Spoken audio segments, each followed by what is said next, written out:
Hoy estamos en un nuevo episodio de Libre para Elegir. Nos acompaña Pablo López, nuevo Country Manager de Trade Republic. Me descargué la aplicación y de repente a mí se me abrieron los ojos. Se me abrieron los ojos como esa sensación de primera vez que utilizas Stripe, primera vez que utilizas ChatGPT, pues para mí fue ese momento, ¿no?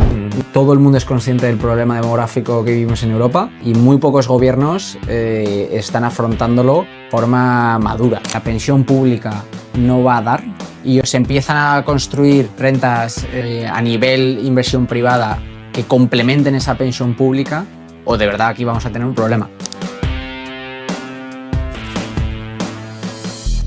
Muchas gracias, David, por la invitación. La verdad es que un placer conocer Lanzadera, que no lo conocía, y venir por Valencia, que es una ciudad que me encanta. Así que nada, con ganas. Nada, simplemente que para la gente que nos conozca ahora, pues es una conversación muy informal, donde vamos comentando temas muy relacionados siempre pues, con ahorro, cultura del esfuerzo, sistema financiero, etcétera. Y aprovechando también que llevas poco tiempo de Country Manager y cuando generalmente invito a gente, han pasado por muchísimos sitios, entonces me da mucha pereza la parte de biografía, porque además la suelo consultar. En este caso, como llevas quizá menos tiempo, si quieres, cuéntanos un poco quizá los pasos más importantes de tu carrera, de cómo te ha ido, cómo has llegado hasta aquí. Pues sí. Bueno, la verdad es que no he tenido una carrera muy larga porque realmente tengo 30 años y he estado únicamente en dos empresas. Pero bueno, por dar un poco de contexto, yo estudié en la Universidad Autónoma de Madrid. Estudié la doble licenciatura grado en Derecho y Administración de Empresas. Y durante la universidad la verdad es que hice bastantes prácticas, también estuve un par de años viviendo fuera y entré en unas prácticas de Deloitte a través de un programa que tenían, el Global Internship Program, que te enviaban a una oficina de fuera de España, que pues había sido Shanghái, Nueva York, los últimos años, y a mí me tocó Polonia. Bueno, no tiene tanto glamour, pero es verdad que Polonia tiene otras cosas. Sí, tiene otras cosas. Y además fue el verano del Mundial y era, pues eso, julio, agosto, oye, la temperatura era amable. Pero bueno, que yo iba ahí con una mentalidad de guau, qué guay, voy a acabar ahí en el edificio de Deloitte de Nueva York, que es impresionante. Y bueno, empecé esas prácticas primero en el equipo de M&A, de Corporate Finance, y luego lo bueno es que te permitían también hacer unas prácticas a tu vuelta, digamos, a España en las oficinas de Madrid. Y ahí empecé en el equipo de reestructuraciones, que era dentro de Financial Advisory, un equipo que se encargaba a asesorar a aquellas empresas que estuvieran en un estrés financiero para negociar con los bancos un nuevo plan de negocio e intentar mejorar las condiciones de la deuda. Y bueno, la verdad es que esos 4 meses, bueno, por supuesto era becario, estaba todo el día haciendo benchmarks o mystery shopping, que es como lo que llamaban, que era vete a visitar todas las clínicas dentales en Madrid para ver cómo es su política comercial. O sea, y claro, o sea, al hacer reestructuración, en el fondo también está viendo un poco la viabilidad Eso es. O sea, por decirlo de alguna manera, que no hubiese ninguna cosa rara dentro de su plan de negocio y sus medidas de acción. Sí, o sea, en realidad era muy parecido a lo que puede hacer un equipo de Corporate Finance, pero siempre con empresas que están en situaciones de estrés financiero. Y ya fueran pues planes de negocio, a negociaciones con bancos, incluso también te metías en parte de operaciones corporativas. Y bueno, la verdad es que pero fue muy interesante y durante esos meses a mí lo que más me gustó de todo lo que vi, o sea, yo en realidad siempre he tenido un perfil muy financiero, en la universidad además monté un club de inversión, lo que más me gustó fue la parte de negocio de las empresas que me tocó, digamos, analizar. Y entonces también sabía que en Deloitte había una pata aún más de negocio, que era la pata de consultoría estratégica de Monitor Deloitte. Y bueno, pues decidí, digamos, aplicar al equipo y me cogieron para entrar de analista full time.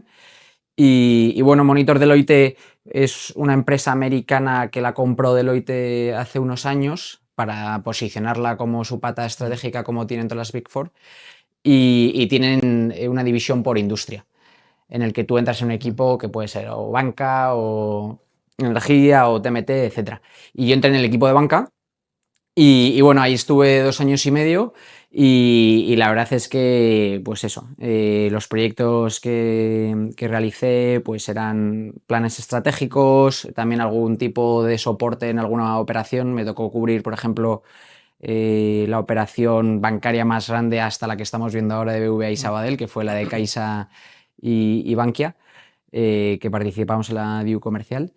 Y bueno, fue muy apasionante y sobre todo la segunda parte de esos 2 años estuve en el equipo de pagos, que era un equipo dentro de banca en el cual asesorábamos a entidades financieras españolas para asesorarlas en el mundo de pagos, pero también para que entendieran cómo las nuevas entidades, como las fintech, estaban entrando en la industria y cómo ellos les suponía una amenaza y cómo debían, digamos, adaptar sus planes de negocio para poder protegerse de esta amenaza, ¿no?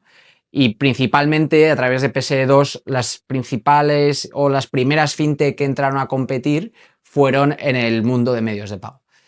Y ahí, bueno, estuve eso, con varios proyectos, pero el proyecto a mí que me hace conocer Trade Republic fue un proyecto que estuvimos con uno de los principales fintech americanas, en conjunto con una de las entidades bancarias españolas, montando una plataforma de pagos. Entonces ahí fue donde yo ya tuve que hacer un montón de análisis de diversas plataformas. Y entre ellas, pues un día me tocó analizar Trade Republic porque entraba en España ese mismo día. Y a partir de ahí lo descubrí y dije, joder, De esto... esto.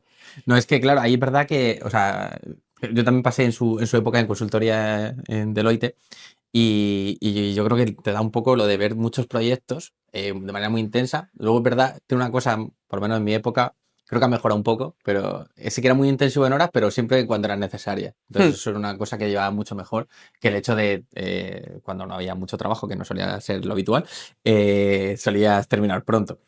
Entonces, yo creo que es una pata que te enseña mucho lo digo para la gente que quiere iniciar una carrera profesional. Yo lo que más valoraba de Deloitte y lo que más valorado luego de la gente que ha pasado por ahí es el cómo te enseñan a trabajar y el cómo, al final, dándote muy pocos input, pues te mandan una tarea que no esperan que esté perfecta, pero esperan que esté razonada. Y eso yo creo que es muy importante para la gente que empieza sus primeros trabajos. No tanto, o sea, lo que aprendes está bien, pero el hecho de buscarte un poco la vida, yo creo que es como un valor muy importante en la gente que ha pasado Sí, por Big Four en términos generales. yo muy de acuerdo. Creo que hasta ha podido tener mala prensa la Big Four en España, de muchas horas mal pagadas y luego muchas bromas con los edificios altos y demás. Pero yo la verdad es que mi experiencia, además estuve como en varios equipos, fue súper positiva por lo que dices, ¿no? También te dan una serie de skills de análisis tanto de datos como de presentación de información que yo creo que absolutamente todo el mundo necesita en su día a día en el mundo profesional, ya seas un emprendedor, estés en una gran corporación o estés en una firma de servicios profesionales, como puede ser Deloitte o cualquier otra. Y al final, durante esos primeros años te machacan mucho con la parte numérica, en particular en equipos más de consultoría y financieros, y sobre todo, y también muy relevante en consultoría, de presentación de información, de cómo presentas ideas, incluso gráficamente, y cómo tú presentas a gente muy senior esas ideas, y también que tocas muchos proyectos, lo que tú decías, de muchas industrias distintas, en muy poco tiempo. Es intenso, o sea, Sí, sí, sí. pero creo que es lo mejor que cualquier joven se puede esperar de unos primeros años profesionales, porque luego también es muy cierto que eso es un trampolín. Y yo, cuando estuve haciendo las entrevistas con Trade Republic, pues todas esas cualidades que yo había aprendido en Deloitte me ayudaron mucho al proceso de selección. Y luego yo, ya dentro de lo que es Trade Republic, ves una diferenciación de gente que ha venido de un ecosistema parecido al mío y gente que no, y digamos que nos da la sensación que hablamos el mismo idioma.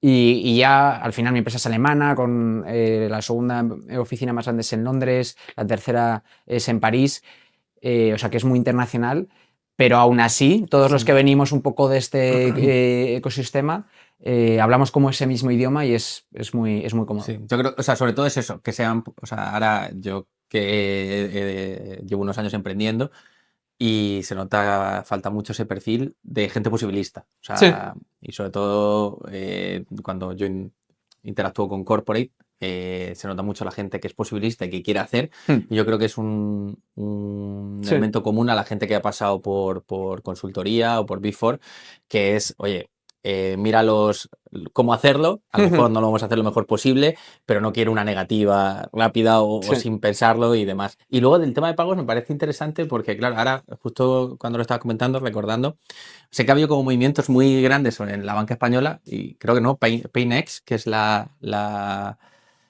pata que está haciendo Santander en Hmm. relación a pagos, que teniendo en cuenta que de repente hubo en la época de valoraciones locas, ahora no sé cómo estará, Hmm. pero hubo momentos en los que Stripe tenía unas valoraciones que Sí. probablemente sean más altas que Banco Santander, Sí. Sí, sí, sí, sí, sí. que era como muy loco. Y ahí, más o menos, ¿cómo ves el mercado de pagos o qué Sí. opinión tienes? A Me mí ha parece sido un interesante. mundo que me ha apasionado siempre, gracias en parte a Deloitte, que fue cuando lo conocí. Y para entender un poco cómo ha habido este sprint de creación de nuevas empresas que han crecido también súper rápido y han revolucionado mucho la industria, hay que... Bueno, la primera fintech realmente que todo el mundo conoce fue PayPal, Sí. fundada por Elon Musk, Peter Thiel y Peter demás. Thiel, la famosa PayPal Mafia, y fue en el mundo de pagos. Y ahí viene una necesidad de que los pagos en Internet, en ese momento que el Internet era muy incipiente y había mucha inseguridad, faltaba una plataforma que te diera esa seguridad, que te diera unas condiciones de que si había algún problema en el servicio o en el bien adquirido, pues te pudieran devolver. Y mira lo que ha acabado siendo PayPal. Eso empezó en Estados Unidos, se expandió por Europa, pero en Europa hay una regulación muy importante que es PSD2, que es una directiva que lo que hace esa directiva es obligar a todas las entidades bancarias a ofrecer los datos de sus clientes a terceros. Es decir, realmente lo que dice es, oye, los datos bancarios de David que están en el Banco Santander o en BVA no pertenecen a Banco Santander o BVA, pertenecen a David y David puede hacer lo que quiera con esos datos. Y si David da el consentimiento a que venga un Fintonic o cualquier otra plataforma similar para que te haga un resumen Sí, de sí. tus finanzas o que pueda ofrecerte otros servicios o incluso darse una plataforma de inversión o una aseguradora, pues al final lo que hace y empieza también a regular estas figuras y vehículos jurídicos que lo que hace es que empiece a florecer muchas nuevas plataformas que sin la necesidad de tener una licencia bancaria completa pudieran empezar a competir Ahí en... sí que es cierto que yo sí que estuve muy involucrado en proyectos de PSD2. Pasó una cosa muy curiosa que era, antes de PSD2, la gente scrapeaba, Sí, ¿vale? Hacía sí. scrapping y conseguía todos los datos y de manera súper ágil, incluido Fintonic. Entonces luego salió PSD2 y les obligó, bueno, tienes que tener una API donde... Y entonces eso fue un Cristo de cuidado donde los bancos arrastraron los pies y se cargaron a la mayoría de agregadores que scrapeaban, porque claro, antes tenían un vacío legal donde scrapeaban y las condiciones del servicio no las cumplían, pero seguían, no les baneaban. Sí. Y entró PSD2 y primero PSD2 solo iba a cuentas corrientes, por lo cual he hecho un pan como unas tortas porque antes yo scrapeaba todo. Y Ya. ahora de repente solo tengo cuentas corrientes. Por lo cual, pagos con tarjeta agrupados, tenías un único pago, tenía muchísima menos información. Y encima, arrastraron los pies y pusieron una API, hablando pronto y mal, de mierda. Sí. Entonces, de repente se encontró que una normativa europea que entre una de las cosas que pretendía era esto, el Open Banking, el resultado final fue durante bastante tiempo, ahora está mejorando, pero durante bastante años fue casi peor que el previo. Sí, pero Decías, también es cierto, yo al menos lo que yo vi cuando estaba en Deloitte, que es cierto que la directiva lo que dice es que todos los bancos tienen que permitir que otras entidades se puedan conectar a sus APIs, pero la legislación no estaba suficientemente actualizada y no puso unos SLAs de respuesta a esos APIs. Entonces, al final, hicieron todo el mundo el mínimo regulatorio, que además lo hicieron todos con un player español, para que fuera totalmente imposible que tú, conectándote a esa API, obtuvieras de verdad una información en el tiempo correcto. Y muchísima gente, aun con PSD2, seguía haciendo scrapping, que es algo que 100%. nosotros vimos, y también por lo que decías, porque te da mayor acceso, y a lo mejor por explicar qué es scrapping, Vale, que a lo mejor es un término un poco técnico, a lo mejor tú lo sabes mejor, pero es, tú le pides al cliente que te dé sus credenciales a través de una comunicación, y tú te metes con esas credenciales en la cuenta bancaria como si te estuviera el mismo cliente metiéndose en esa cuenta bancaria, y ahí es cuando te recupera toda esa información y ya pues con esa información la trata y te da un servicio. Frente a la API, que al final tú no le tienes que dar, digamos, cada vez las credenciales, sino haces una primera autorización y ya hay una conexión, digamos, en la cual esa entidad puede ir obteniendo los datos de manera Con sus pros y recurrente. sus contras. Claro, si scrapeas de manera masiva, puedes tumbar la web del banco incluso. Sí, La parte también buena, que obtienes toda la información, sí. seguros, etcétera, etcétera. Y PSD2, en el fondo, la obligación era solo de cuenta corriente, entonces pues te daban la API. En el fondo, para que la gente lo entienda, es como si de repente llego a tu casa, toco al timbre y bajas y me dan los datos. Sí. No entro propiamente En tu dicho. casa, en tu baño.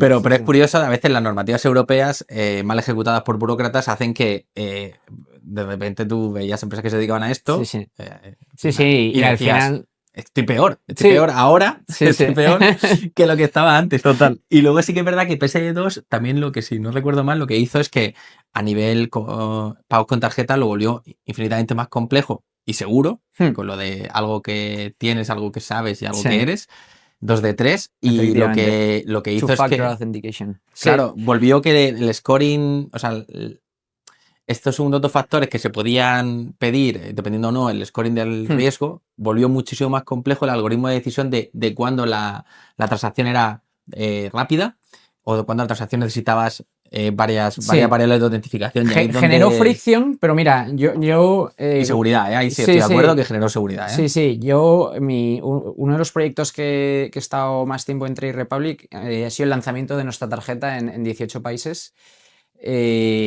Vamos, he estado en el, digamos, end-to-end del proyecto, desde la elección de los partners que elegimos a Visa como esquema, hasta la elección de la tarjeta física, que creo que la tengo aquí, no sé si alguna la has visto, que es una tarjeta Sí, porque mi padre metálica. es cliente y él no quiere tarjeta de esto. Creo que tiene la que la más La de básica. plástico, ¿no? Sí. Pero sí, está muy chula. Y luego a gestionar toda la parte operacional, incluyendo fraude.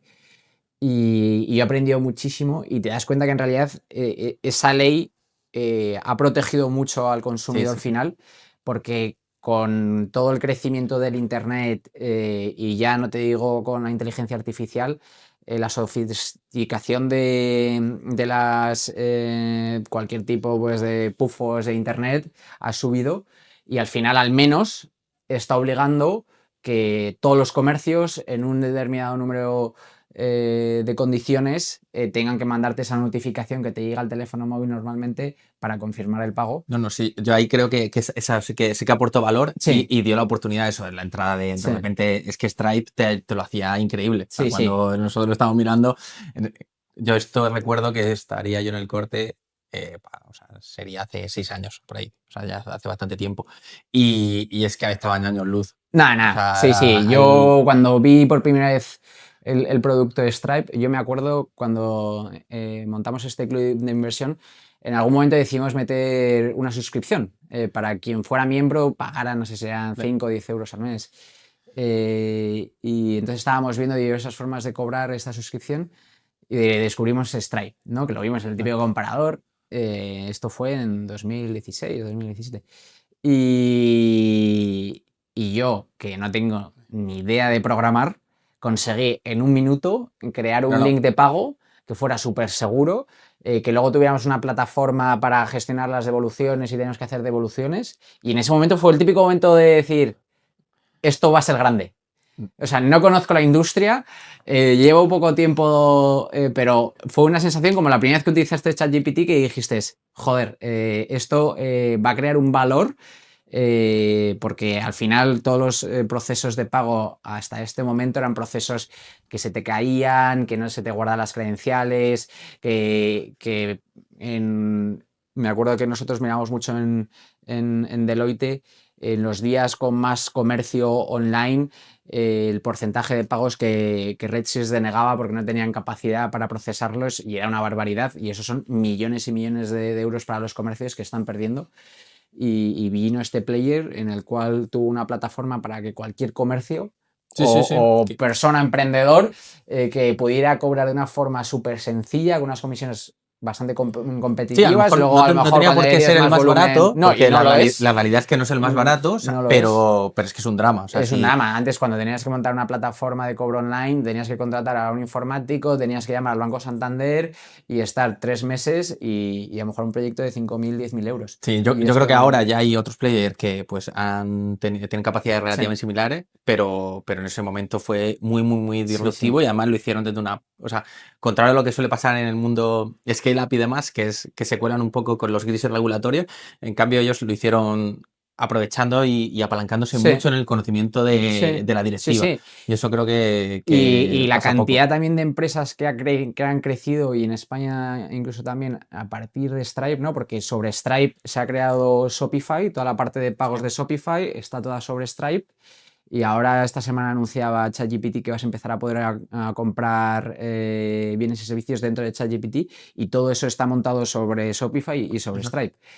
Y al final fue una revolución, y yo gracias pues, también a Stripe fue uno de esos momentos que me hizo acercarme a No, esta no, industria. 100%. O sea, es uno de los grandes desconocidos para el mainstream, Sí, el negocio de pagos, ¿no? Digo, sí, Stripe, sí, que sí, además sí, parece que sí. nos patrocina, ¿no? No, Si no. quieren, ningún problema. Pero el negocio de pagos mueve muchísimo, es como Sí. los negocios un poco en la sombra, tipo Forex, Sí, porque es un negocio B2B que a la banca tradicional también le ha dado mucho dinero, ha estado poco competido, y al final, en cualquier industria, cuando tienes un servicio que está poco competido, suele ser muy rentable y sueles dar un servicio muy malo. Y al final es un poco el resultado de las formas que estábamos pagando en Internet hasta hace muy poco. Y oye, pues viene un player que te consigue disrumpir ese mercado a través de una plataforma con una experiencia de usuario 10.000 veces mejor, a unos precios para instalarlo para el comercio muchísimo más bajos y a una velocidad mucho más rápido. Y pues eso, lo que decías, ahora creo la última valoración no sé si está en 95 billions. sí, que estará Santander estará por Que ahí ahora. está por ahí, por ahí. Y ya luego se han ido extendiendo y añadiendo servicios adyacentes, y bueno, es una de las empresas privadas más grandes del mundo. 100%. Ahí justo lo que estás diciendo de manera de abordar un problema de forma muy distinta. Yo creo que justo pues, Trade Republic Hmm. hace eso. O sea, yo creo que encuentran hace ya unos años un poco Sí. esa problemática de acceso a la inversión, acceso al ahorro. Entonces, cuéntanos un poco cómo llegas, o sea, a nivel general, pues tu paso, ya has comentado el tema de las tarjetas y en qué estás ahora. Sí. Bueno, por iniciar cómo conozco yo Trade, porque también es curioso. Yo estaba, pues eso, estaba en un proyecto en Monitor Deloitte, y tenía también a muchísima gente en LinkedIn del sector fintech, y de repente veo que dos personas de este sector, que era el antiguo country manager de Shopify en España, y otra persona que había hecho un máster en fintech y estaba en Klarna, que es otra gran fintech europea, se iban a Trade Republic. Y dije, joder, qué curioso, tal, no sé qué. Aproveché, me descargué la aplicación, porque era el 13 de octubre de 2021.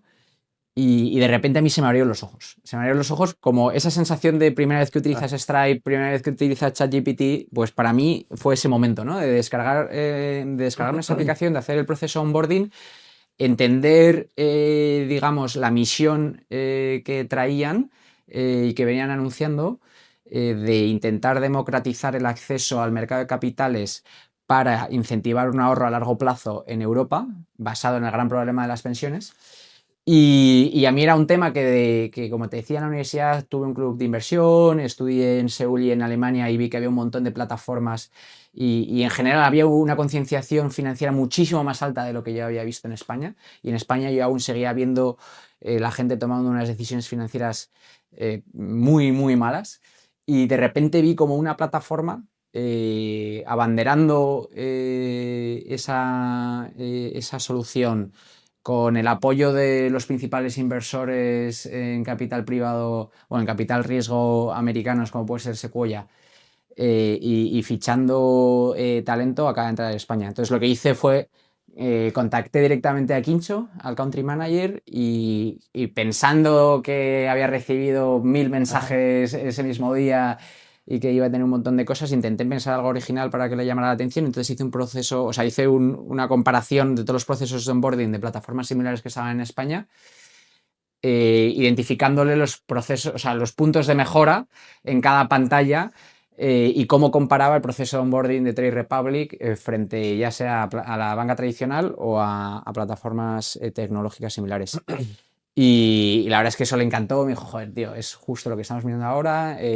¿Por qué no nos tomamos un café y hablamos? Hay para que la gente también lo interiorice. O sea, en el fondo hay mucha gente que cuando, o sea, pues alguien llega a un puesto de cierta responsabilidad, en España nos cuesta mucho valorar la cultura del esfuerzo y la meritocracia, y lo damos un poco a la suerte, a los contactos, a los enchufes y cosas de esas que a veces pasan.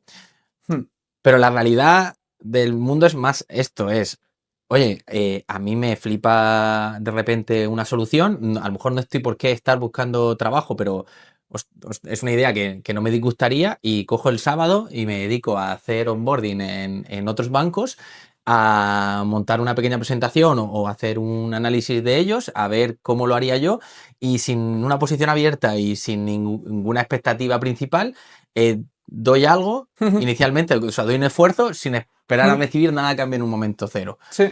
Y eso es realmente en el mundo en el que yo me vivo, en el que yo he vivido, es lo que más funciona. A lo mejor lo haces 15 veces y funciona una, ¿vale? Y has tenido 15 sábados de trabajo, ¿vale? Pero porque es que las cosas sin esfuerzo no salen. Pero yo creo que es un ejemplo muy bueno de cómo de repente no es que te recomienda a nadie, no es que hayas tenido ningún enchufe, sino es, oye, le has dedicado una tarde o un sábado a hacer algo porque, joder, al que le gusta su trabajo, pues hay a veces que no es un drama, sin que nadie te obligue y aunque parezca a veces de Marte, dedicarle 2 o 3 horas a esto porque te gusta y a raíz de ahí inicias pues un café. 100%. Y yo creo que ahí en realidad el español suele ser una persona que es bueno haciendo estos movimientos en general. O sea, porque yo ahora estoy viviendo en Londres y coincido pues con mucho inglés y con gente de otras nacionalidades europeas. Y es un poco, o sea, no sé si llamarlo pillo, ¿no? Pero un poco esa iniciativa para hacer algo original, algo distinto, para llamar la atención de alguien. Creo que en eso los españoles somos, vamos, los primeros.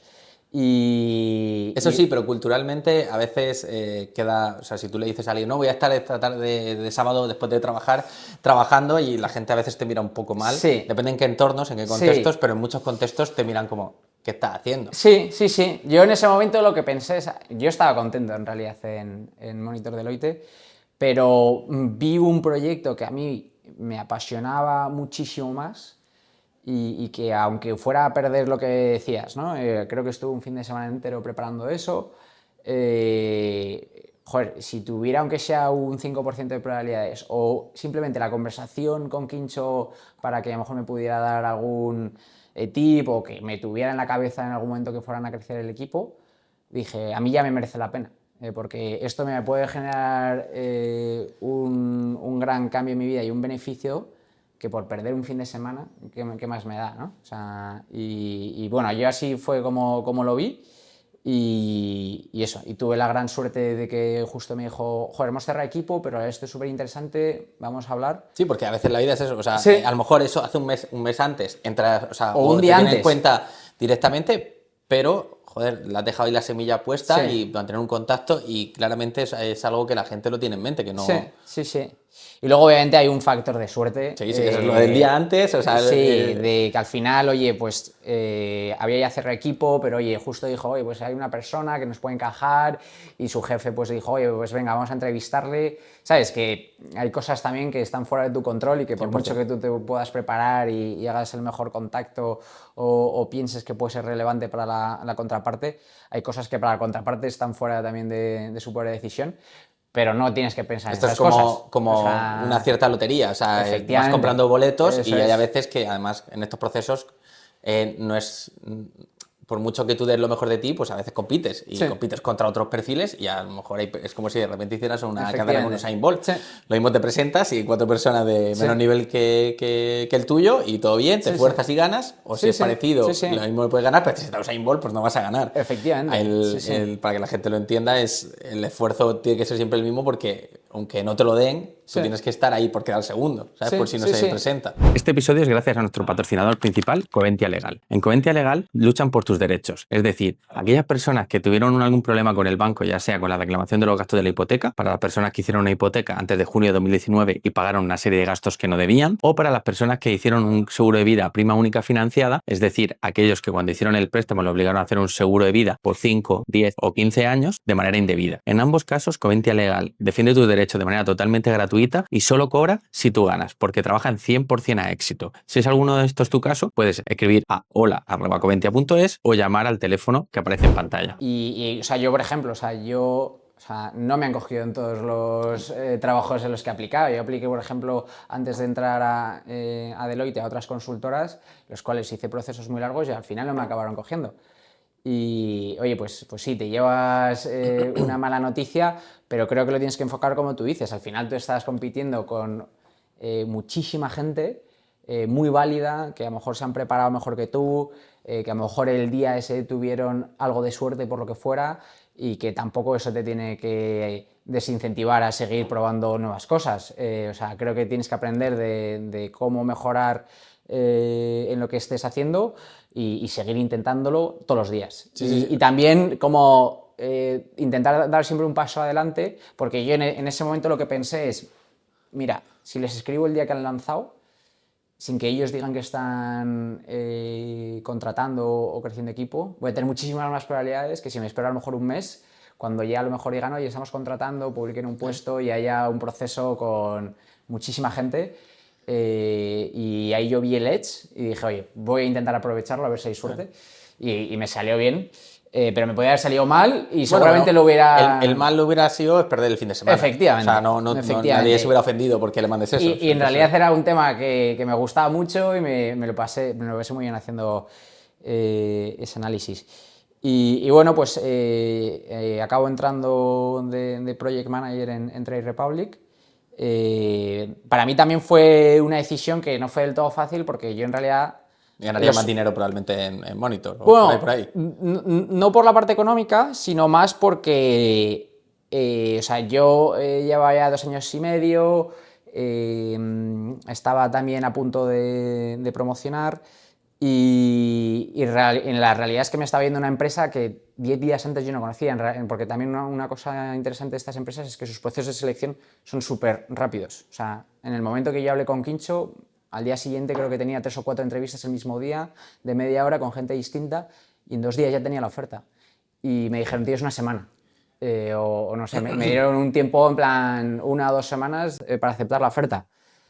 Y yo me puse en una situación en la cual, oye, me voy a este proyecto que literal hace 2 días no conocía eso está pasando, ¿no? nada. O sea, de repente está pasando demasiado rápido, no lo tengo muy asimilado y ahora... Que nadie la conoce en España... que sí, que joder, ha habido 2 personas que se han unido al proyecto que tienen un muy buen perfil y que seguro que voy a aprender, pero ¿había algo de riesgo en esa decisión o me quedo en Deloitte que estoy creciendo? Que como me dijo mi socio cuando le dije que me iba, en plan, joder, si no llevas nada, si aún no has empezado a aprender. Y bueno, pero al final me guié un poco por el instinto y sobre todo porque vi que ahí había algo distinto, vi que abanderaban un tema muy relevante que nadie lo había abanderado así dentro del sector bancario. Y nada, dije, oye, vamos a probar y si va mal, lo peor que me puede pasar es que me vuelva a Monitor, porque también me abrieron las puertas, y esta experiencia me la Bueno, llevaré. cualquier otro, o sea, al final, o sea, yo creo que los buenos profesionales vas haciendo contactos, siempre tienes opciones. Sí, sí, O sí, sí. sea, O está claro sea, que era un movimiento muy arriesgado porque estas startups, independientemente de cómo tú vayas trabajando, pues generalmente los primeros 2 o 3 años pues queman muchísimo dinero y sí, necesitan financiarse con rondas consecutivas y de repente se sí. cae o se cae el mercado, llega el invierno tech o Y cualquier pasó. historia. Y ¿Ah? pasó. ¿Ah? Y de repente se despide al 40% de la gente o cosas así. O Sí, sea, sí, sí. A mí, bueno, yo entro en Trade, somos 1000 empleados. Acabamos de levantar ronda con Sequoia de 900 millones, una de las mayores rondas en fintech ese año, que valoraba la compañía en 5 billones de dólares americanos. Y bueno, durante los primeros 4 meses el objetivo, digamos, de nuestro equipo es lanzar España, entender cuáles son las vías de crecimiento y intentar hacer los mayores test posibles de growth, para ya como focalizar el el tiro. presupuesto, sí. Y de repente a los 6 meses, me acuerdo que estaba yendo con todo el equipo de España a una conferencia de startups en Madrid y nos convoca el CEO una reunión de 15 minutos que nunca había ocurrido. O sea, era a las 10, pues a las 11 nos había llegado la invite. Y nada, y nos comunica que debido a la crisis tecnológica que empezó en principio de 2022, que iba a haber unos despidos en la compañía, que acabaron afectando casi el 50% de mis compis. Fue un momento muy duro y triste. Y bueno, yo también tuve la suerte de que no me impactó esos despidos, pero sí que hubo una reestructuración de todo el equipo en Sí, sí. España y al final lo que se decidió es vamos a dejar los country managers como una única persona en cada país, en cada país core, y vamos a hacer unos equipos centrales más fuertes y vamos a priorizar un poco qué es lo importante y relevante de la compañía. Entonces yo ahí paso a un equipo que era como el equipo de estrategia de operaciones, que inicialmente básicamente a lo que nos dedicamos es, viendo el contexto, cómo podemos entender de todas las partidas de gasto que nosotros tenemos como compañía, cuáles son relevantes y cuáles no son. Y de las que son relevantes vamos a hablar con todos los proveedores de servicios, ya sea Personio, Google, Amazon, etcétera, para intentar negociar un precio que, digamos, financieramente nos deje más tranquilos. Entonces ahí la verdad es que fue una fase muy divertida, porque era a cuchillo, a negociar con todos. También fue como un Cambio de poco proveedores cambio de cuando no, cuando se proveedores, pueda. vuelta un poco también a mi época de consultoría de mucho modelo, de estimaciones, pero aprendí mucho. Y de ahí ya fue cuando la compañía como que establece unas bases de crecimiento y de gasto, digamos que ya se consideran sanas para lo que en ese momento teníamos de ingresos. Y justo, porque en ese momento cuando yo entro teníamos licencia de broker en Alemania, que habíamos hecho el pasportín al resto de Europa, pero sí que habíamos empezado con el proceso de licencia bancaria completa, que es un proceso muy Claro, largo, y muy caros. y además nosotros lo hicimos en Alemania, que es un regulador bastante exigente. Y justo parece ser que internamente recibimos como alguna noticia de que va bien el proceso y que vamos a lanzar, digamos, el primer producto, o vamos a empezar a construir el primer producto bancario. Y en ese caso la empresa decidió que fuera la tarjeta de débito, y al final la tarjeta para nosotros fue un producto transformacional, porque fue la primera vez que, por supuesto, teníamos un producto físico, porque antes eran todos productos Ya. online. Era un producto que tiene una regulación distinta, por primera vez, volviendo a PSD2, nos iba a afectar PSD2, y era la primera vez también que teníamos que adaptar toda la compañía para dar un servicio 24/7, ¿no? Al final el broker solo abre las horas que la Claro. bolsa está abierta, y durante los fines de semana y a partir de, bueno, dependiendo de cada bolsa, pues digamos 5, 6, 7, 11, ya no te tienes que preocupar de los problemas que puedan tener tus clientes, pero lanzas una tarjeta que la gente va a estar utilizando 24/7 por todo el mundo, entonces tienes que hacer unos cambios en la compañía muy importantes. Entonces a mí me asignan como todo lo que no sea desarrollo de código, encárgate tú. Pues de toda la parte operacional, de toda la parte de negociación con proveedores externos que nosotros necesitábamos.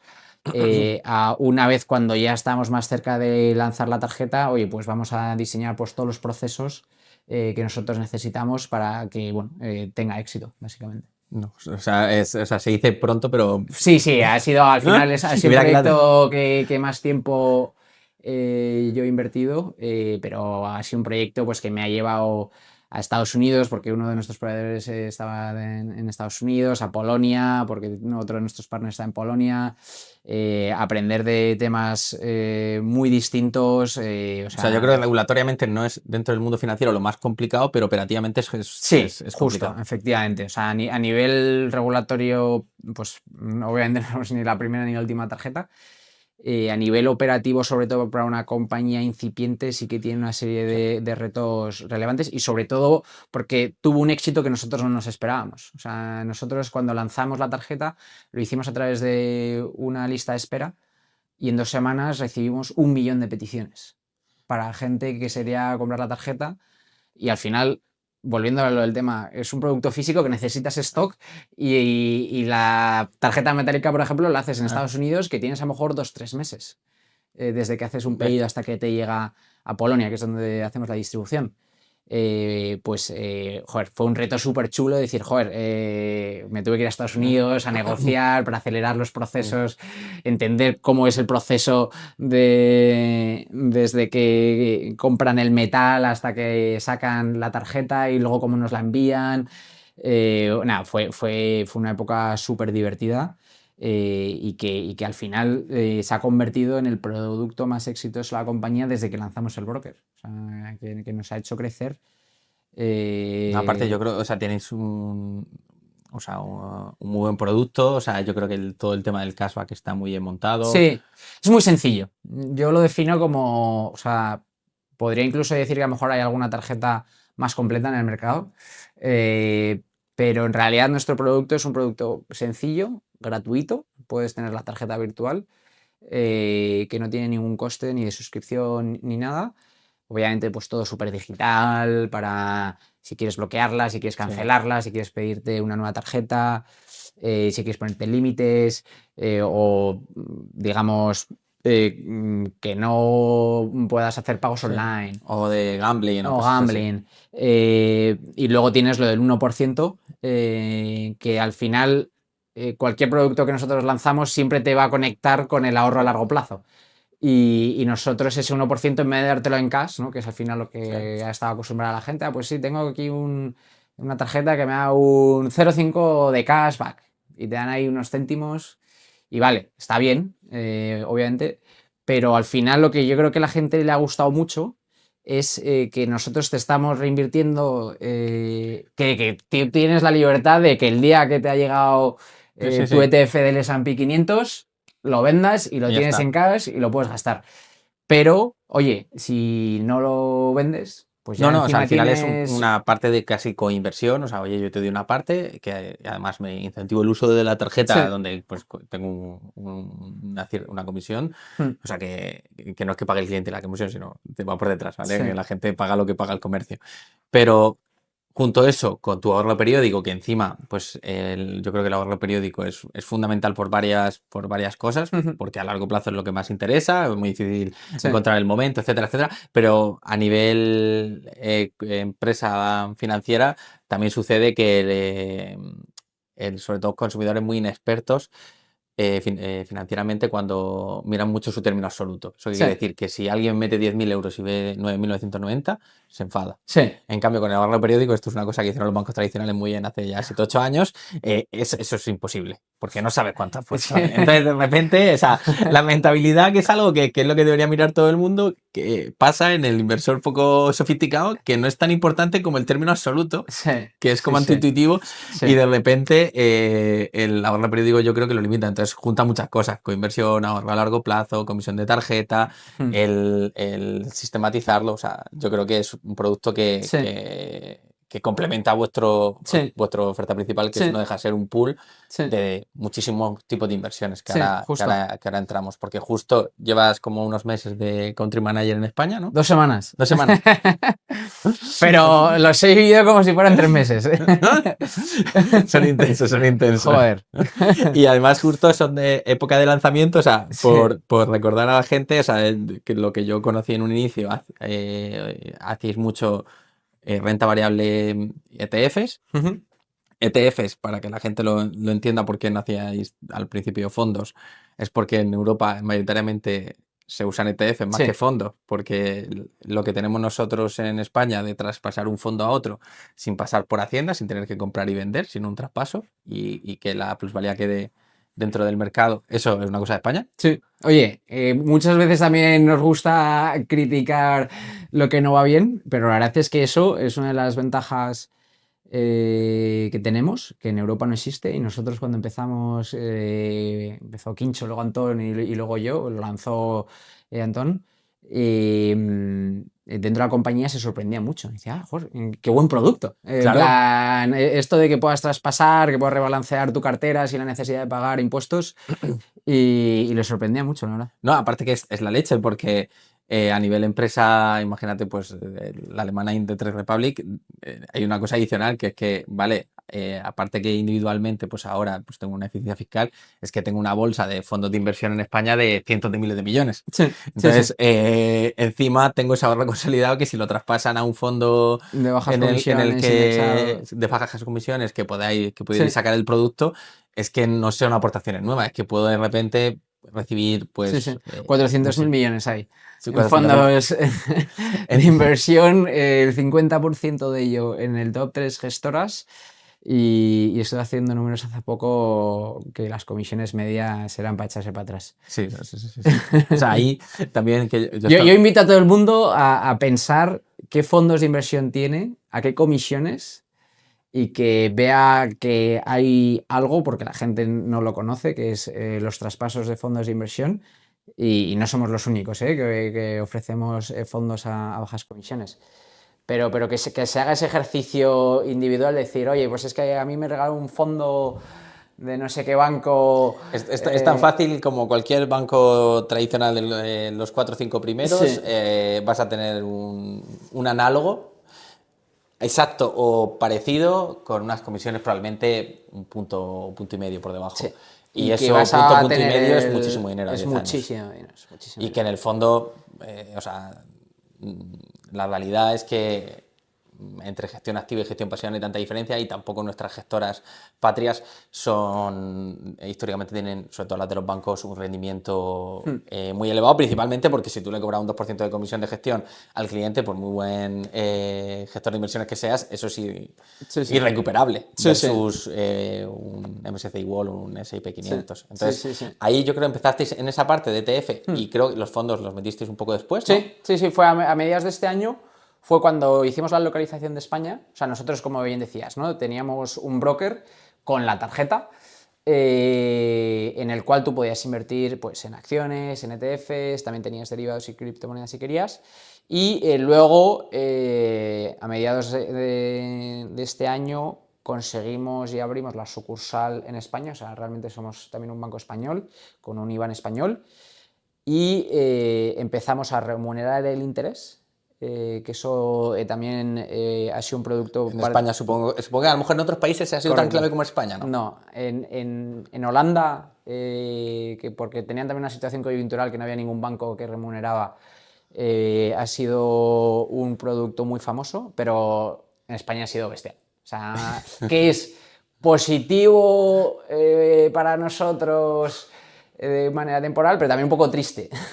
Porque al final entiendes un poco cómo es la cultura financiera en España. También al final somos una plataforma nueva y que realmente la gente puede tener poca confianza Oye, a lo mejor si saben que su dinero pues a día de hoy está a un 2,02 TAE garantizado hasta 100.000 euros por cuenta, pues le da mucha confianza, ¿no? Entonces al final la gente a lo mejor prefiere empezar por un producto así porque dice, oye, esto está garantizado al 100%,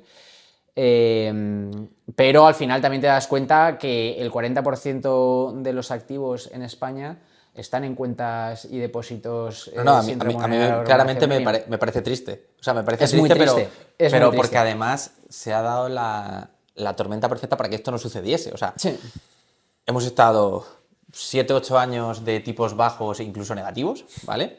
Entonces, durante esa época, el español que le encantaba el IPF, la imposición a plazo fijo, no tenía opción, no existía. O sea, es que no es que pudieran, pues no existían tampoco los test de public de turno sí. en 2010, 2011, 2012, 2013. Entonces no tenía esa opción. La banca tradicional, como también tenía el tipo del BCE negativo, tampoco le interesaba tenerlo en cuenta y no se atrevió, a las empresas sí, pero a las particulares, a cobrarles por su dinero, aunque estuvieran perdiendo, por lo cual hicieron un push comercial brutal a que metiesen en fondos. A gente que debería estar en fondo y gente que no, ¿vale? ¿Y qué fondos? Y en fondos de mierda, hablando mal y pronto. Entonces, la cosa es que aún así, la coyuntura del mercado ha sido tremendamente positiva en el mercado de capitales, por lo cual, esa gente que a lo mejor no tenía que haber ido a fondos, ¿vale?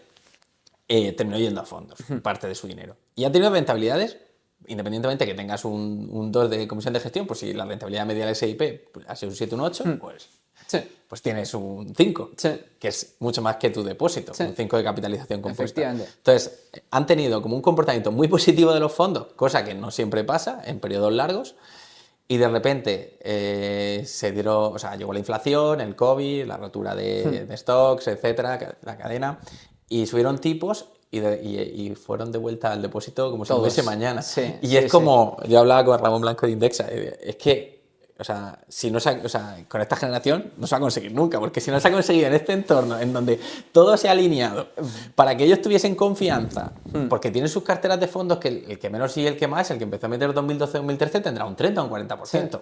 Pues claro, estamos hablando de 12 años. Sí. Y aún así, en cuanto han vuelto los depósitos, que incluso depósitos al 1,5%, 2% teniendo líquido el dinero, un banco ahora mismo... Sí, sí, sí, sí. Es muy triste, es muy triste. Pero bueno, ese producto a nosotros nos hizo crecer y luego lo que lanzamos fue fondos de inversión y ya fue justo cuando yo entré hace 2 semanas y ya llevo 2 lanzamientos en 2 semanas. Y el primer lanzamiento ha sido un producto también muy desconocido en España, que es la inversión en mercados privados. Y lo que lanzamos ayer fue una cuenta infantil, ¿no? Que también, hablando de todo esto, ¿no? de productos con bajas rentabilidades, altas comisiones, el valor del interés compuesto, todo eso es aún más relevante a la hora de pensar en el ahorro infantil. Y lo que hemos lanzado es una cuenta... seguro que va genial, no tengo ninguna duda. Sí, por ahora está yendo muy bien, pero es una cuenta en la que los padres pueden invertir en la mismo portfolio de productos que tiene una cuenta normal, pero hay 3 ETFs en particular que hemos llegado a un acuerdo con Vanguard para que esas comisiones de gestión, que aunque de forma normal suelen ser bajas, de 0,2 a 0,5, no haya. Entonces, que sea la primera vez que en España se pueda invertir en un ETF al 0% de comisión. Y además, si lo pones en un plan de inversión, que es una forma de invertir recurrentemente con nosotros, no pagas ni ese euro de compra que cobramos en cualquier transacción normal. No, joder, me parece un productazo esa parte. Sí. O sea, hay que la gente también lo entienda con la tarjeta, cuando ese mensual que vas del cashback hace que ese euro que tienes que pagar por la aportación tampoco lo pagues Claro, justo. en el plan. En Igual realidad, que está pasando ahí. como regla, cualquier acción que tú no estés haciendo de forma proactiva no la cobramos. Es decir, la inversión de forma automática, y también cuando te reinvertimos el SafePack no te vas a cobrar Y por ese curiosidad, no dinero. sé si tienes ese dato. O sea, ¿qué edad media más o menos tienen tus clientes en Sí, España? la edad media de nuestro cliente son 34 años, si Vale. no me fallan los números. Que bueno, que es en realidad algo a lo mejor superior a lo que yo me pudiera esperar si no conociera la industria desde dentro, porque al final sí que somos una plataforma pues muy digital, muy enfocada a la gente joven, pero que en realidad también te das cuenta con la edad media que tenemos de que, oye, ha habido un montón de gente con muchos años teniendo cuentas bancarias Sí. que nos han elegido a nosotros como su plataforma principal, y ya digamos desde que empezamos a lanzar, pues lo que te decía, IBAN español, una cuenta corriente al uso, Bizum, fondos de inversión, ahora cuenta infantil, y vamos añadiendo activos. Para ellos como que se les ha cerrado el círculo y dicen, joder, es que en realidad ya puedo tener todo en Trade Republic y estoy muy contento. O sea, ahí, para que la gente entienda, el tener IVA en español, pues tiene cosas positivas y cosas negativas, pero tiene una gran cosa positiva, que es que pues todos los movimientos que hacéis en mercado de capitales, pues estáis conectados directamente a Hacienda y suelen venir en Eso el es. borrador de la declaración. Antes también se podía Sí, comprar, lo único que tenías que sí. incluirlos tú manualmente, Eso es. pero Y luego aquí está... también que es muy difícil que una empresa te pague la nómina a una... Aunque se Pues debería poder, porque en siendo realidad... europeo, otra cosa es que te lo paguen fuera de la Unión Europea, sí, pero pero siendo hay un europeo. tema ahí que suelen rechazar cuentas no españolas. Y en realidad yo tenía a muchísimos amigos que me decían, tío, nada más que me entra a mí la nómina, tengo una transferencia automática a Trade Republic porque es quien me está dando el mejor tipo y además que puedo invertir O poco a poco, domiciliación de recibos. Hay a veces que en o domiciliación de domiciliación de recibos en pequeñas recibos, empresas te ponen problemas. efectivamente. Y ahora ya pues han puesto su cuenta de Trade, porque ¿para qué voy a tener aquí un banco? Y operativamente se hizo como muy ágil el cambio de la cuenta alemana Sí, a la cuenta española. o sea, lo que no hemos hecho es forzar a la gente. Lo que hicimos fue darle la opción de que si tú te quieres activar tu IBAN español, vas a tener pues fondos, vas a tener Bizum, etcétera. No porque lo hagamos como un gancho comercial, sino porque todo el resto Claro. de productos van enganchados al setup del IBAN español. Es decir, que tú no puedes ofrecer fondos de inversión o no puedes ofrecer Bizum con un IBAN alemán. Y bueno, No, pero que operativamente, o sea, en mi caso que pues me pasa justo eso, me pareció la hostia, o sea, de sí, rápido. sí, sí, sí. Al Pero que no, pues final, no, en mi mente de conociendo la industria no me parecería tan baladí. sí, sí, sí. Me Y parecería en general, complejo siempre que hay el una cambiar miles. migración de Hombre, un sistema a otro, de un proveedor a otro, suele ser eh, bastante doloroso. Pero nuestra filosofía, que luego yo he pasado también más por el equipo de producto, ahora en Londres, antes de empezar como country manager, todo el tema de experiencia de usuario, vamos, es lo más importante. O sea, el cambiar un botón, un color, o sea, es una decisión que se piensa muchísimo. Tenemos los mejores diseñadores de Europa, los mejores ingenieros, para que cada vez que tengamos que diseñar algo, bueno, sea una experiencia muy sencilla y algo muy distinto a lo que la gente está habituada en el mundo bancario. Oye, hay bancos o sea, en que... eso, igual que los fondos son malísimos, en UX UI de las aplicaciones han Sí, mejorado muchísimo y ha ahora mejorado, son buenas. En les ha, términos generales, no les ha son costado. minimalistas Sí, como la vuestra, pero son sí, buenas. Esa es sí, la sí, sí, realidad. han mejorado, han mejorado. Y aquí, y por curiosidad, ¿tenéis datos de la edad media de la gente que solo tiene cuenta corriente y ningún otro producto? Eso no me lo sé de cabeza, Que pero intuitivamente pensaría que es más alta, sí, que es el que ha sido sí, relativamente avispado, sí, pero puede tener una edad más avanzada y el 2% está genial sí, y mete solo eso. sí. O sea, digamos que la mayor parte de la gente a día de hoy está por la parte del interés, pero porque hemos crecido mucho. O sea, al final anunciamos hace unos meses más de 1 millón de clientes en España, y hemos sido la entidad bancaria que más rápido ha alcanzado 1 millón de clientes en menos de 4 años. Y hasta que tuvimos el tipo de interés, sí que era a lo mejor gente que le parecía muy curioso cómo nosotros ofrecíamos comisiones muy bajas para poder invertir. y ahorrar. Y también la tarjeta fue un producto que les gustó mucho, pero el tipo de interés sí que de verdad ha sido un producto que todo el mundo conocía, que todo el mundo está habituado y que eso nos ha hecho, vamos, o sea, crecer a una velocidad muy importante. Pero ahora también es importante que la gente, porque al final el tipo de interés es algo temporal. Y no depende de ti. Y no depende de ti. Y al final nuestra política siempre ha sido, al igual que con el tipo de interés, con el resto de productos, darte el mejor producto posible a las comisiones más bajas y en este caso lo contrario, al interés más alto, dando el 100% del BCE, ¿no? O sea, nosotros no nos estamos quedando nada y ya sea para nuevos o actuales clientes, que eso también ha sido algo bastante revolucionario porque habitualmente esto era un gancho comercial y lo sigue siendo, en el cual bueno, pues todas las entidades bancarias han aprovechado de... Empezamos antes con las vajillas, yo creo que pasamos luego por las teles, luego ya se han transformado a darte en efectivo 500 euros o 200 euros para traerte la nómina, pero haces 4 números y seguramente en 6 o 8 meses el banco ya haya recuperado ese dinero que te dio el día 1 y a partir de ahí el dinero que va a ganar el banco con todo tu efectivo que tienes en tu banco va a ser mucho más alto de lo que tú recibiste.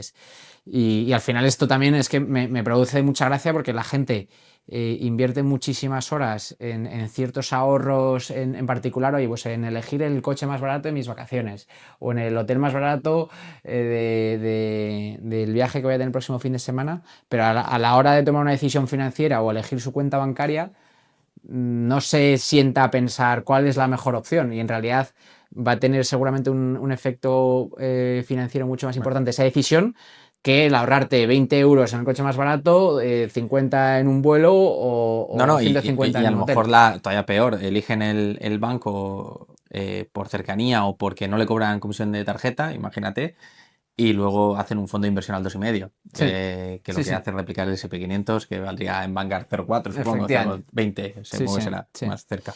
Entonces, eso a lo mejor les está costando 150 euros al año en comisiones, pero la decisión la toman, o sea, se han enfadado porque le han cobrado 30 euros por la tarjeta anualmente. Y dices, nos falta como en esa parte mucha cultura financiera, pero yo creo que como Scale Up y empresa muy, muy grande que sois, es muy bueno que tengáis esa forma de ver al cliente, que la gente entienda que cuando a ti te hacen una oferta de captación, el que lo está pagando es el cliente actual. O sea, esa es la realidad. Pues si la gente o sea, los bancos se gastan más en captar al nuevo cliente, eso es porque no le están dando lo que toca o le ofreciendo las mejores condiciones a la cartera, o sea, al cliente fiel. Entonces, cuando dais a todos todo el tiempo, que es una cosa muy de las empresas tecnológicas, yo creo que es un súper buen mensaje de, oye, no te preocupes, porque tanto si eres antiguo como si eres nuevo, pues siempre vas a tener las mismas condiciones.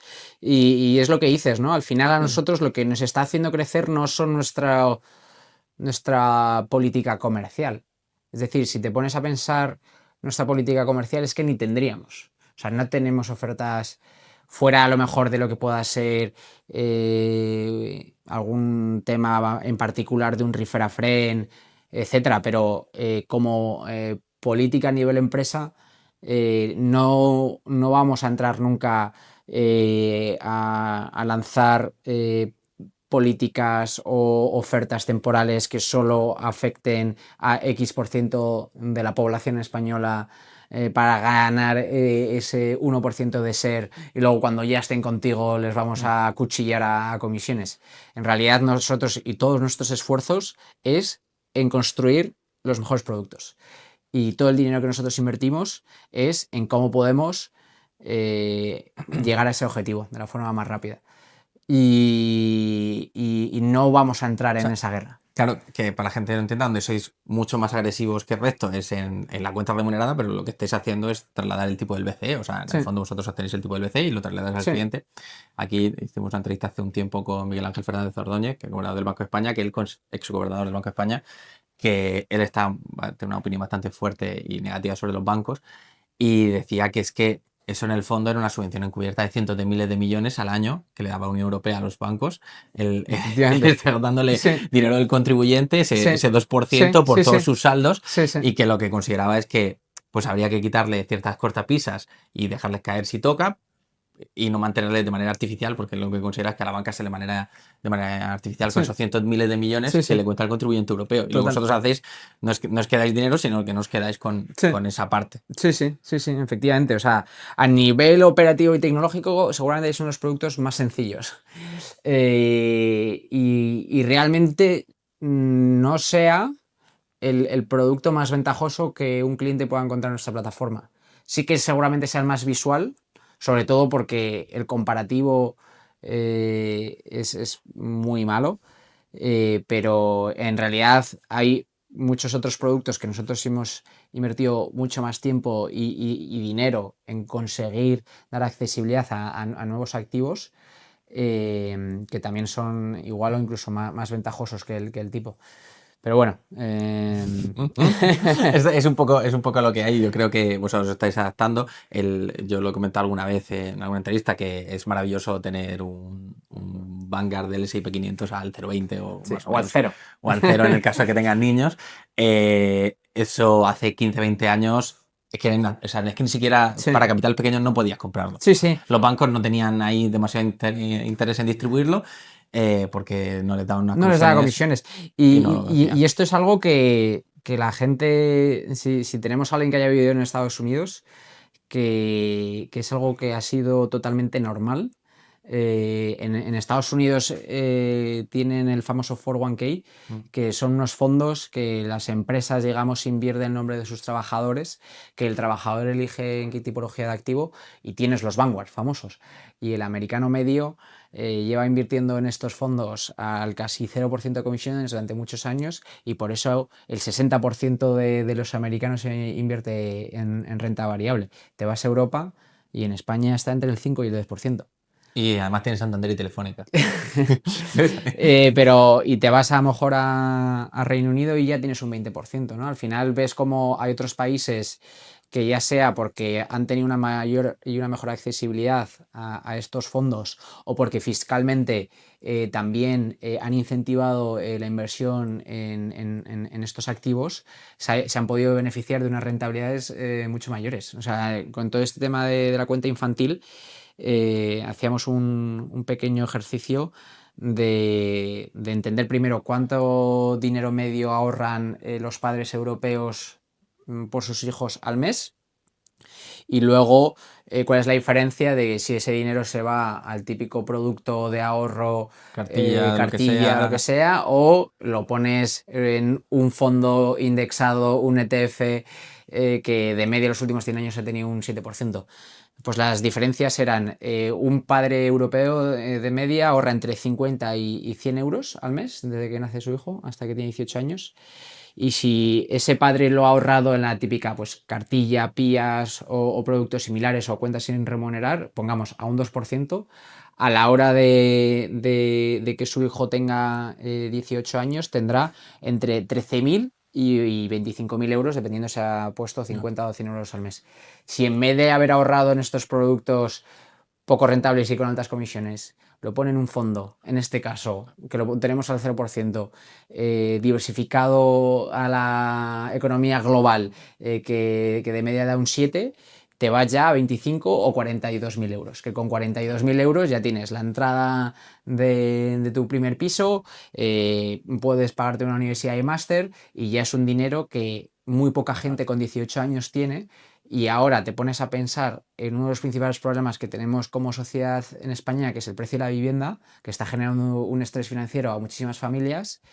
Y si hubiéramos tenido esa concienciación de ahorro desde que somos pequeños, no estaríamos en esa situación. Creo que el ahorro medio del español cuando cumple 18 años es de 2.000 euros. Sí, sí, sí. Es que, ¿qué haces con No, 2.000 no, es que euros? Y además. mucha gente me dice, es que yo no tenía ni 2.000 euros cuando cumplí 18 años y me tengo que poner a trabajar, y esos años fueron horribles. Oye, con un ahorro sistemático tan bajo como puede ser 50, 100 euros al mes. Sí, no, no, o sea, yo creo que hay falta de voluntad política. Nosotros hemos llegado a tener la cuenta de vivienda, que fiscalmente era bastante positiva, la degradación de la hipoteca dentro de la declaración de la renta. Todo eso no es que fuese hace mucho tiempo, eso fue hace 15 años, No. 10, 15 años, y hacía que la factura de la vivienda fuera mucho menos. Pero aquí me parece quería preguntar dos cosas, pero como vamos mal de tiempo, hay una que me parece muy interesante, aunque no tiene tanto que ver con Trade Republic, sí, que es, pero quizá no tanto, que es la iniciativa que ha hecho el gobierno alemán de dar dinero a las personas de menos de 18 años para que cuando lleguen a los 18 años tengan una cantidad, pues, que no sea muy alta, para que la puedan ir invirtiendo cara a su pensión.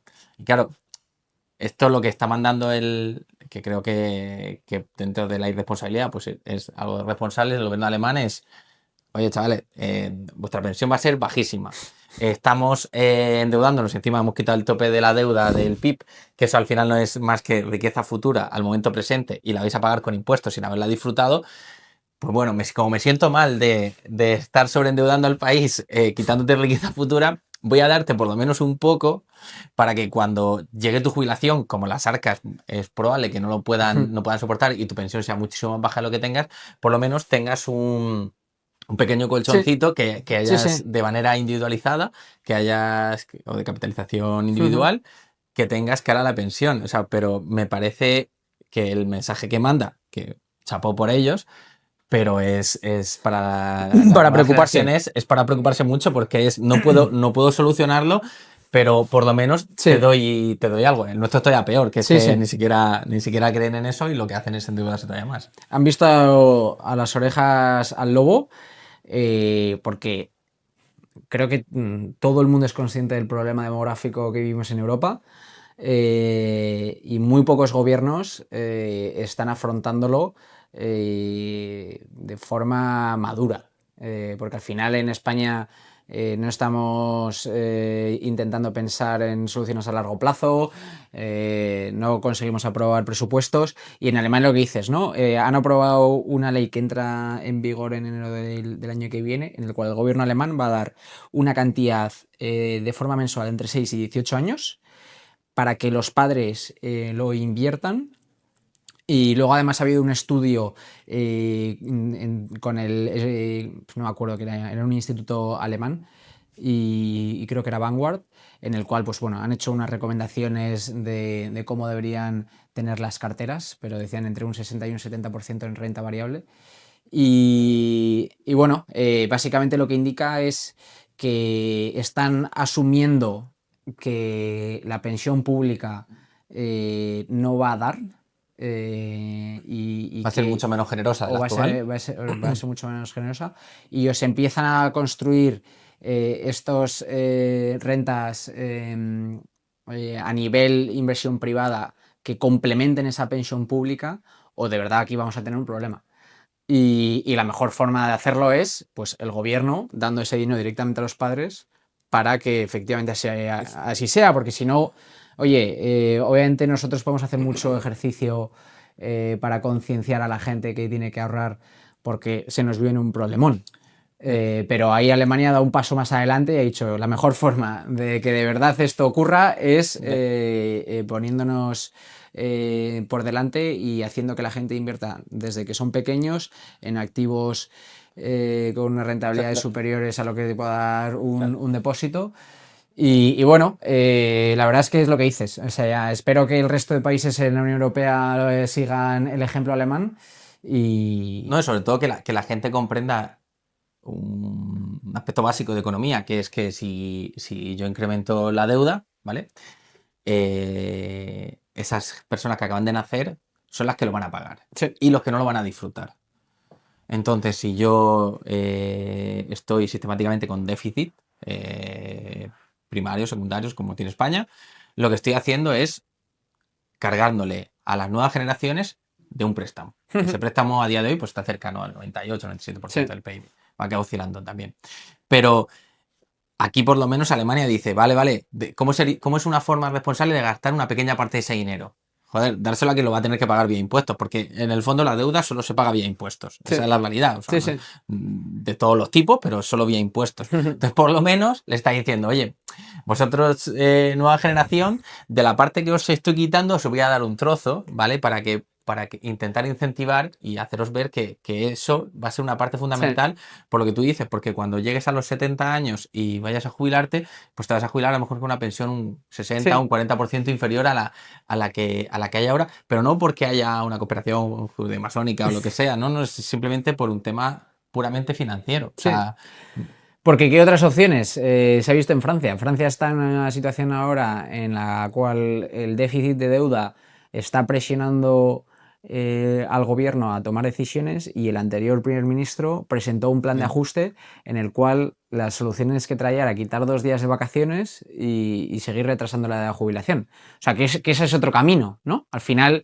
todos sabemos que tenemos un problema, hay varias vías para solucionarlo. Tienes la vía rock and roll, que es, oye, pues aquí o la población activa nos ponemos a trabajar mucho más para conseguir pagar el resto de gastos que tenemos a nivel Estado, ya sea pues teniendo menos días de vacaciones, o trabajando más años, o trabajando más horas, pero bueno, ahora parece que vamos a la dirección contraria, o de repente conseguimos transformar la economía en que la productividad suba lo que nunca ha subido en los últimos años, que no sé si vamos a ser capaces de conseguirlo. Claro, eso como probablemente sea casi imposible, o sea, sea difícil, hay que ir ahí, está claro, pero para lo lógico que sería todo el tiempo es... Pero puedes tener un plan B. Claro. Pero bueno, sí, la verdad es que es complicado, y yo creo que lo lógico sería pues los esfuerzos que las generaciones actuales de pensionistas pues tuvieran una parte de esfuerzo, nosotros recibiéramos menos pensión en el futuro y pagásemos cada uno una parte. Para mí tiene mucho sentido. Creo que tenemos que ir terminando. Si quieres comentar algo de nuevos o próximos hitos de Trade Republic. Sí, bueno, hemos anunciado, como te decía, una transformación de nuestra plataforma de lo que la gente entendía como un broker a gestor patrimonial. El primer activo que hemos presentado ha sido mercados privados desde 1 euro y con ventanas de liquidez mensuales, y vamos a presentar 2 activos más de aquí a final de año, uno el 15 de octubre, otro el 15 de noviembre, que mi jefe me echa si lo digo cuáles son, pero están ya en la plataforma, que los puedes ver ahí con el nombre tachado. Y bueno, invito a la gente que el 15 de octubre y el 15 de noviembre se metan y vean que... Yo seguro que sí. Y Pablo, un placer de verdad. Muchos éxitos. Eso, vamos, seguro que te va genial y vamos, te seguiremos. Muchas gracias. Muchas gracias.